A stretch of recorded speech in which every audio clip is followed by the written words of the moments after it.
आपने देखी किस तरह से जन गण मन के साथ ये शुरू हो रहा है मार्च।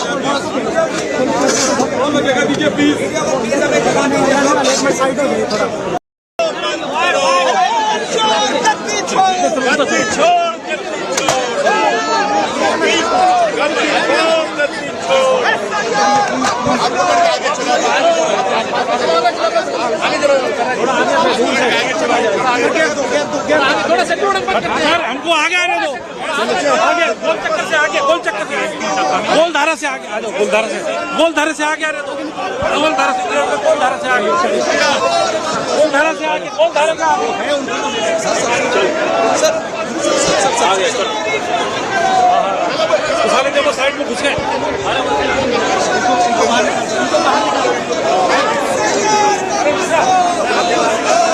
क्या बात है सर, अजीत भाई? ठीक है भाई।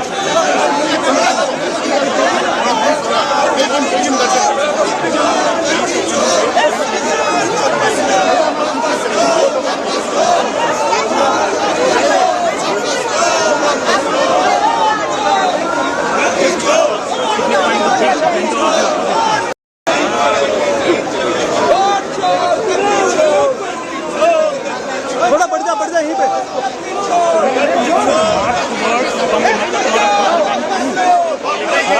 लग जाएगी चोट।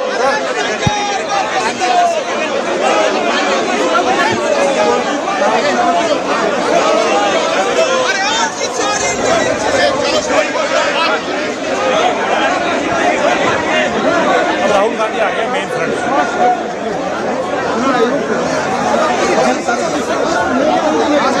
जरूरी है कि ये जांच है कि राहुल गांधी में मसला हुआ है।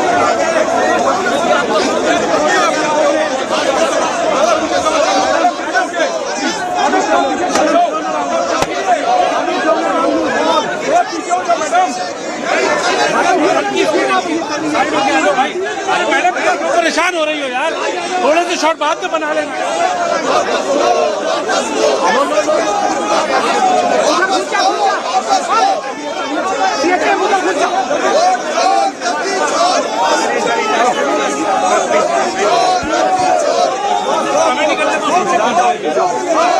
चोट लग जाएगी, हट जाओ। ഇലക്ഷൻ കമ്മീഷനും അതുപോലെ തന്നെ ഭരണഘടനയുമായി ബന്ധപ്പെട്ട ഒരു കോൺസ്പിറസിയാണ് നടക്കുന്നത്. അത് തീർച്ചയായും നമ്മുടെ ജനാധിപത്യത്തിനെ തകർത്ത് ഇന്ന് ലോകത്തിലെ ഏറ്റവും വലിയ ജനാധിപത്യ രാജ്യമായ ഇന്ത്യയെ അത് ഏറ്റവും വലിയ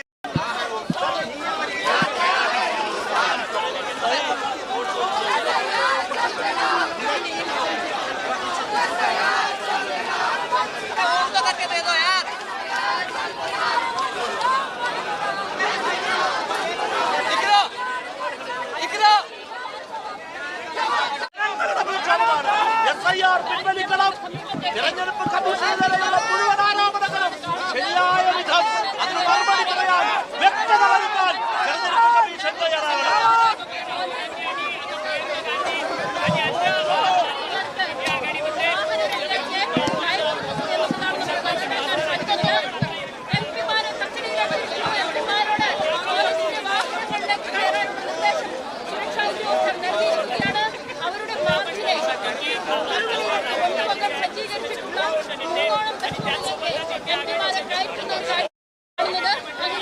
ജനാധിപത്യ സംരക്ഷണത്തിനായി ഇന്ത്യ സമരം, ഇന്ത്യയുടെ സ്വാതന്ത്ര്യത്തിനായി സമരം ആരംഭിച്ച അതേ മാസത്തിൽ, അതേ ആഗസ്റ്റ് മാസത്തിൽ ഏതാനും ദിവസങ്ങളുടെ വ്യത്യാസത്തിൽ ജനാധിപത്യ സംരക്ഷണത്തിനായി രാജ്യത്തിൽ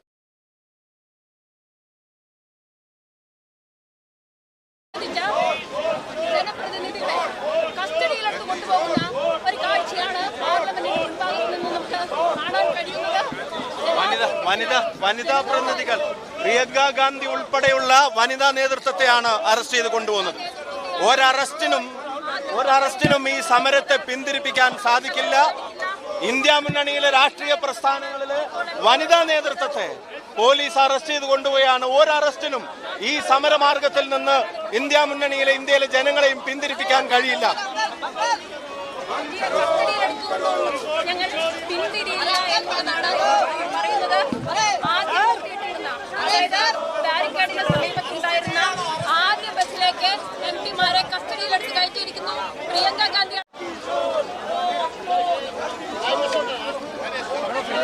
देखिए, राहुल गांधी जी ने जो 5 सूट दिए हैं फाइन, उनका जवाब इस इलेक्शन कमीशन के पास नहीं है और इसीलिए वो गिरफ्तार करके हमारी आवाज दबाना चाहता है।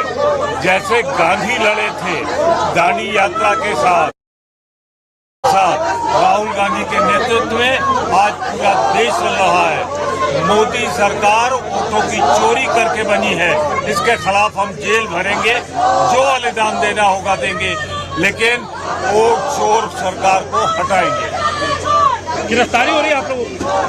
लोकतंत्र को बचाना है और लोकतंत्र को बचाने की इस लड़ाई के अंदर मैं अपनी तरफ से एक व्यक्तिगत सुझाव देता हूं। अगर सही मायनों में सरकारी ईमानदारी है तो कौन वोट चोरी से जीता और कौन नहीं जीता ये तो साबित नहीं है। लेकिन हम सब जो जीते हुए लोग हैं इस्तीफा दें और इस्तीफा दे करके चुनाव के अंदर जाएं और चुनाव आयोग के अंदर ये जो हक मिलता है इसके लिए सुप्रीम कोर्ट की निगरानी में सफाई बनाई जाए।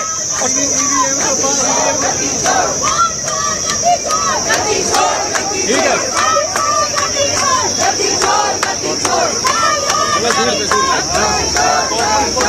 दोनों इस गाड़ी पे जाएंगे, दोनों इस गाड़ी के पीछे।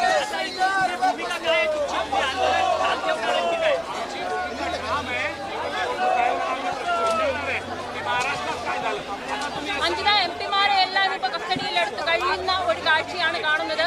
രാഹുൽ ഗാന്ധിയെയും പ്രിയങ്ക ഗാന്ധിയെയും വനിതാ എംപിമാരെയും ആദ്യം തന്നെ കസ്റ്റഡിയിലെടുത്തു. ഇപ്പോൾ ശേഷിക്കുന്ന എംപിമാർ लोकसभेमध्ये तुम्ही जिंकताय, परंतु विधानसभेमध्ये लोकसभा मतदारसंघातले जे काही विधानसभेचे उमेदवार आहेत ते मात्र पराभूत होतात. निवडणूक आयोग जबाबदार आहे, मोदी सरकार जबाबदार आहे. निवडणूक आयोग हे मोदी सरकारच्या इशाऱ्यावर नाचतंय. तुमच्या देखील लोकसभा मतदारसंघात बळवंजी असाच प्रकार आहे का? नक्कीच जे लोकसभेचा निकाल लागणार आणि त्या लोकसभेच्या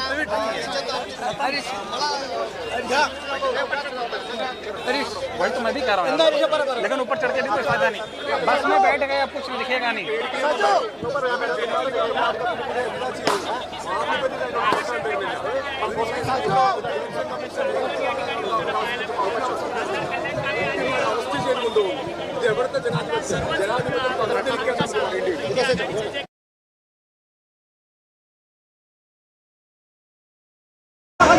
गाड़ी चला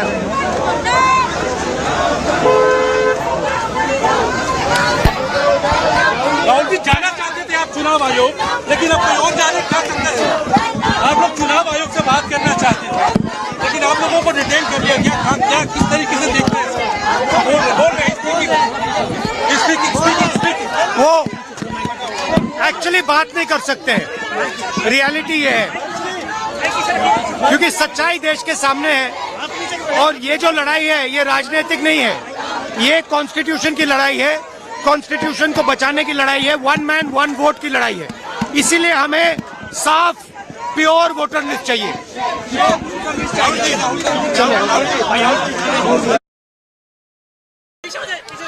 आराम से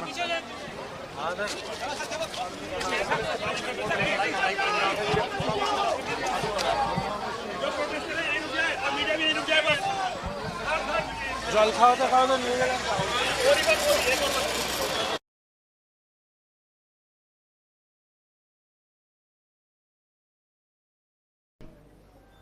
और बहुत ही देश के अहित होने वाली जो इलेक्शन कमीशन द्वारा जो निर्णय लिए गए हैं और उस निर्णय को सम्मानीय राहुल गांधी जी ने जो दिल्ली में एक प्रेस वार्ता के तहत इलेक्शन कमीशन और वोट चुराने का जो सिलसिला महाराष्ट्र से जारी हुआ और वो आज बिहार में ये सिलसिला बड़े पैमाने पर हुआ, इसलिए उस विशेष प्रेस वार्ता के राहुल गांधी जी के कुछ वीडियो क्लिपिंग आपके सामने रखने वाले हैं और हम चाहते हैं कि उस वीडियो क्लिपिंग को देख करके आप स्वयं निर्णय लें कि देश में जो भाजपा और इलेक्शन कमीशन मिलकर जो जनता के हक छीनकर और वोट चुरा करके सरकार बनाने का जो योजना तैयार की है, इस वीडियो में राहुल गांधी जी ने इसे पूरी स्पष्टता से 5 बातों पर उन्होंने स्पष्ट तौर से अपना निर्णय दिया है और बताया है कि टोटल 1,250,000 वोटर के वोट देने से भाजपा वहां सरकार में आई। डुप्लीकेट वोटर्स 11,965 और फेक और इनवैलिड एड्रेस वाले वोटर 40,009 और bulk voter in single address वो जो है 10,452 और इनवैलिड फोटो वाले वोटर 4132 और मिसयूज फॉर्म 6 में 33,692 वोटर कुल मिला जुला करके महाराष्ट्र में 1,250,000 वोटर के बदौलत महाराष्ट्र में जो है वोट बीजेपी जीतने में कामयाब हुई, जो एक विधानसभा सेगमेंट का है। मैं आगे बात कुछ कहूं, मैं अपने टीम से आग्रह करूंगा कि राहुल गांधी जी का उस प्रेस वार्ता का वीडियो क्लिपिंग दिखाएं, इसके बाद आगे मैं पुनः संबोधित करूंगा। बहुत बहुत धन्यवाद। नमस्कार, मैं राजनीतिक परिवार में पैदा हुआ। जब मैं छोटा सा था 1980 में प्रियंका और मैं घर में लेई बनाते थे, रात को निकलकर पोस्टर चिपकाते थे। चुनाव समझता हूं, 20 साल से मैं स्वयं चुनाव लड़ रहा हूं। पोलिंग कैसे होती है, पोलिंग बूथ कैसे मैनेज किया जाता है, वोटर लिस्ट, फॉर्म 17, ये सब मैं गहराई से समझता हूं। कुछ समय पहले हमें दाल में काला लगा। चुनाव के नतीजे आते थे, मूड एक तरीके का होता था, रिजल्ट दूसरे तरीके का। मुझे याद है उत्तराखंड में हम चुनाव हारे। बाद में मैंने कैंडिडेट से पूछा कि जहां रोड शो हुआ था वहां जाके देखिए हमें कितने वोट मिले। हजारों लोग आए थे, पोलिंग बूथ में किसी ने वोट नहीं किया। यह असंभव था, यह हो ही नहीं सकता। उसके बाद छत्तीसगढ़ और मध्य प्रदेश के रिजल्ट, हमें लगा कुछ ना कुछ गलत हो रहा है। 2018 में मध्य प्रदेश में चुनाव होता है, हम जीतते हैं, हमारी सरकार चोरी हुई थी। 2023 में चुनाव होता है, मैंने अपने आंखों से भारत जोड़ो यात्रा में देखा, भयंकर एंटी इनकम्बेंसी, और हमें 65 सीट मिलते हैं। इम्पॉसिबल, हो ही नहीं सकता। और फिर महाराष्ट्र में पहली बार हमें सबूत मिला, विधानसभा और लोकसभा के बीच में जादू से नए वोटर आते हैं, और जहां भी इन नए वोटर्स ने वोट किया वहां वोट बीजेपी को गया।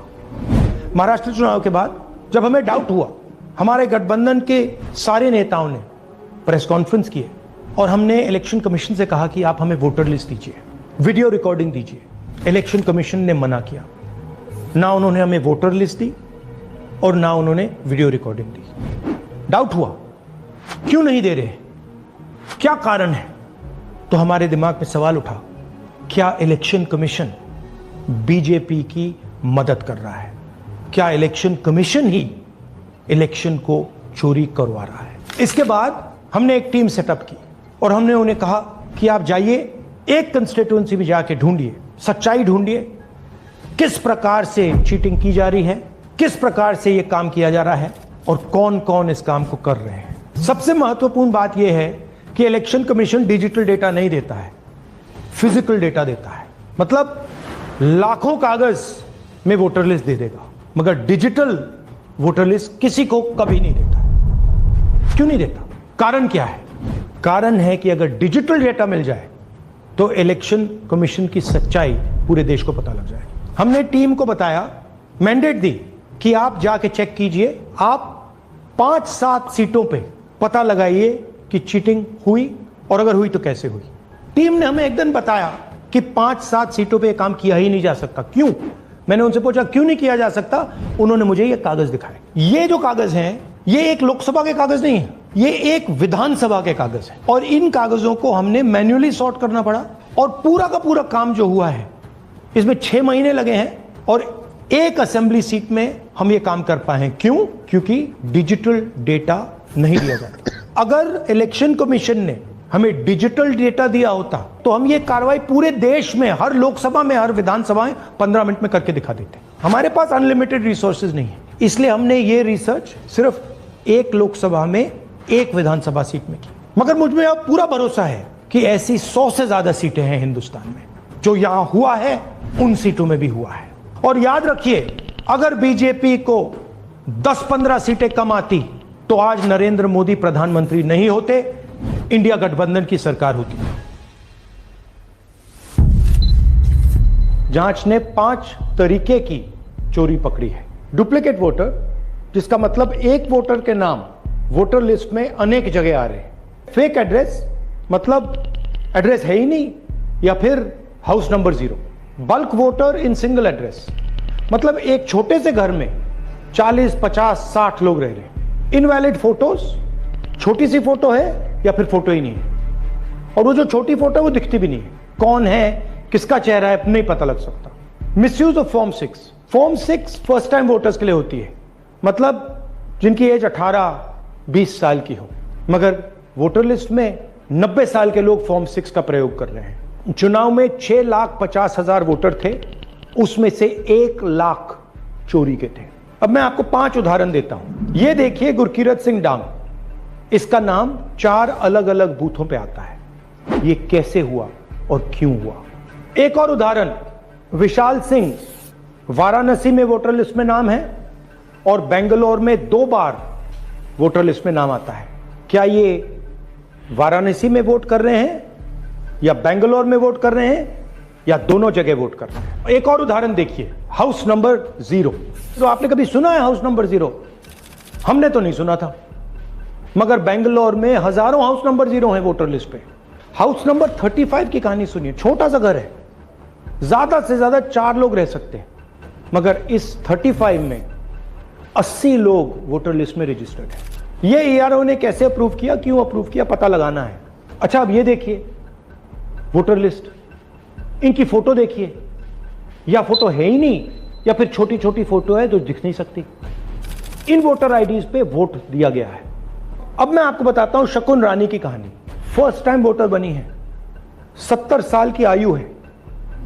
एक बार फॉर्म 6 का प्रयोग किया और उसके कुछ ही महीने बाद दूसरी बार फॉर्म 6 का प्रयोग होता है। 2 बार इनका नाम वोटर लिस्ट में आता है और फर्स्ट टाइम वोटर की लिस्ट में आता है। ये फर्स्ट टाइम वोटर हो ही नहीं सकती। तो क्या शकुन रानी जी ने वोट किया या किसी और ने शकुन रानी जी के लिए वोट किया? ये ही छुपाने के लिए सीसीटीवी का डेटा हमें नहीं दिया जा रहा है। और ये शकुन रानी जी अकेली नहीं है, ऐसे हजारों लोग हैं जिन्होंने फॉर्म 6 का प्रयोग करके 2-3 बार वोटर लिस्ट में नाम डाला है। हमने पहले इलेक्शन कमीशन से इलेक्ट्रॉनिक वोटर लिस्ट मांगी थी, सीसीटीवी फुटेज मांगी थी। उन्होंने अपना काम नहीं किया, हमें नहीं दिया। फिर हमने अपना इन्वेस्टिगेशन कराया, आरटीआई भरे और हमारे पास डेटा आया। भाई और बहनों, सच्चाई यह है कि हिंदुस्तान में इलेक्शन कमीशन और बीजेपी मिलकर इलेक्शन चोरी कर रहे हैं। यह पूरा का पूरा सबूत ब्लैक एंड व्हाइट में आज हमने आपको दिया है। इलेक्शन कमीशन जानता है कि हमने उनकी चोरी पकड़ ली है, इसीलिए एसआईआर आया है। यह एसआईआर जो है इंस्टीट्यूशनलाइज चोरी है। इलेक्शन कमीशन खुलकर बिना डरे बीजेपी के साथ मिलकर चोरी कर रहा है। और ये जो एसआईआर है, इसका लक्ष्य गरीबों का जो हक है, उनका वोट जो है, उनसे चोरी करने का है। मैं आपको एक और बात बताना चाहता हूं। इस पूरी इन्वेस्टिगेशन में हमने वोटर एडिशन को देखा है, मगर जितना एडिशन होता है शायद उससे ज्यादा डिलीशन होता है, सब्ट्रैक्शन होता है। तो ये सिर्फ एक मेन तरीका हमने पकड़ा है, दूसरे तरीके पे हमने इन्वेस्टिगेशन की ही नहीं है। मैं इलेक्शन कमीशन और इलेक्शन के ऑफिसर्स को साफ कह रहा हूं, आप जो कर रहे हो गलत कर रहे हो, ये ट्रीजन है, देश के खिलाफ है। ये मत भूलिए, टाइम आएगा हम आपको पकड़ेंगे, बचने वाले नहीं। It is critical that we expose voter चोरी।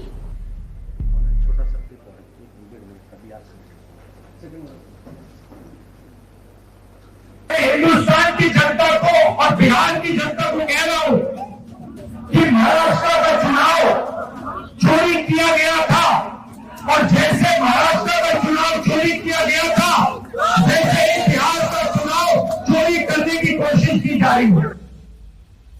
ठीक है, वो एक मकान में कितने लोगों को जोड़ा? एक मकान में बताया जा रहा है कि 230 लोग को जोड़ा गया। और इधर देखिए, मकान नंबर 0 है, मेरे गांव में ऐसा भी 20 घर ऐसा है। इसकी लापरवाही तो बीएलओ का, बीएलओ को आए थे। क्या मांग करते हैं हम लोग से? कितने लोगों का? मिनिमम कम से कम 10 से 15 लोग ऐसा है जिसका है, जो मरे हुए उसका भी नाम जुटा हुआ। लेकिन जिंदा वाले का जो कटा है, जैसे देख लीजिए, हम वहाँ के निवासी हैं, हम वहाँ के वोटर थे, हमारा कट गया जी। हाँ, वोटर लिस्ट है, पहचान पत्र जो है वोटर लिस्ट में था, कट दिया इनके पास। पटना में वोटर पुनरीक्षण अभियान यानी SIR के बाद नई मतदाता सूची में कई मृतकों के नाम। तो ये थे पूरी तथ्य के साथ, पूरी प्रमाण के साथ, पूरी एविडेंस के साथ आपके बीच ये वीडियो क्लिप, जिसमें ऑल इंडिया कांग्रेस कमेटी और हमारे नेता राहुल गांधी जी ने पूरी 6 महीना लग करके पूरे टीम में ये सारे मुद्दे को बाहर ले आए। और अब ये मुद्दा बिहार के अंदर स्पष्ट हो चुका है, और इस बात से स्पष्ट हो चुका है कि आप जो है अभी देखेंगे कि यहाँ के उप मुख्यमंत्री जो है उनका नाम 2 जगह है, और विजय कुमार सिन्हा जी का ये 2 जगह का इनका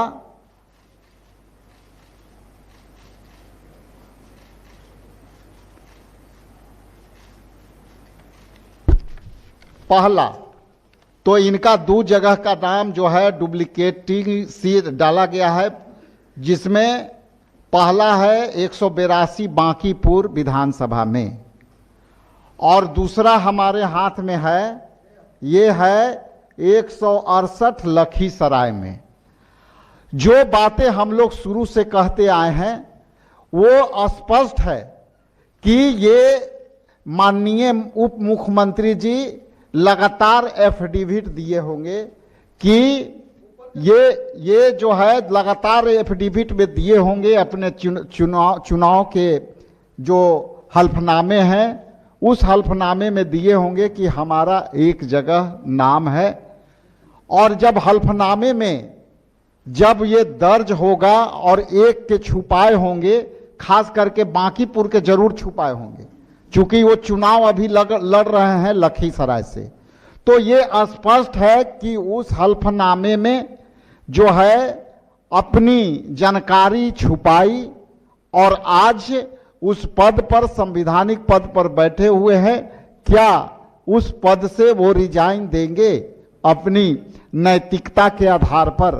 ये गलतियां हो नहीं सकती, और ये कोई जरूरी नहीं है कि एक ही जगह वोट दिए होंगे, ये दूसरे जगह यदि वीडियो क्लिपिंग हम लोग को मिल जाएगी तो ये दोनों जगह हम साबित कर देंगे कि ये वोट दिए हैं। इसलिए ये प्रमाणिक तौर पर इससे बड़ा कोई उदाहरण हो ही नहीं सकता। वो तो हमने महाराष्ट्र के बताया, लेकिन अभी उप मुख्यमंत्री वर्तमान में सरकार में है, और 2 जगह यदि नाम है और उन नाम में अपने एफिडेविट हल्फनामे में यदि ये एक जगह का नाम छुपाया है तो ये विशुद्ध रूप से ये आपराधिक घटना है। और इस घटना के लिए क्या माननीय उप मुख्यमंत्री जो है विजय कुमार सिन्हा जी इस्तीफा देंगे, और ये पूरी करामात बीजेपी के लोग लग के कर रहे हैं। इलेक्शन कमीशन को जो चीज आरोप लगते हैं इलेक्शन कमीशन को, और जवाब देता है बीजेपी, और इनको इतनी प्रवक्ता के तरह काम कर रहे हैं जैसे लगता है कि इलेक्शन कमीशन उनके पॉकेट में है। इसलिए ये सारे मुद्दे आपके सामने है। आप लोग प्रबुद्ध व्यक्ति हैं, कहीं आप भी अपने देख लें अपने बूथों पर कि आपके परिवार के कहीं नाम कहीं छूटे तो नहीं है, आपके परिवार के कहीं जो है दूसरे का फोटो तो नहीं चिपक गया है। इसलिए आप भी श्योर हो लें, और नहीं तो पता चलेगा कि आपका पटना में आप रिपोर्टिंग करते रहें और आपके घर पर आपकी वोट चोरी हो गई। इसलिए आज के लिए इतना ही। मैं आगे अगले विषय पर आपसे दोबारा मिलूंगा।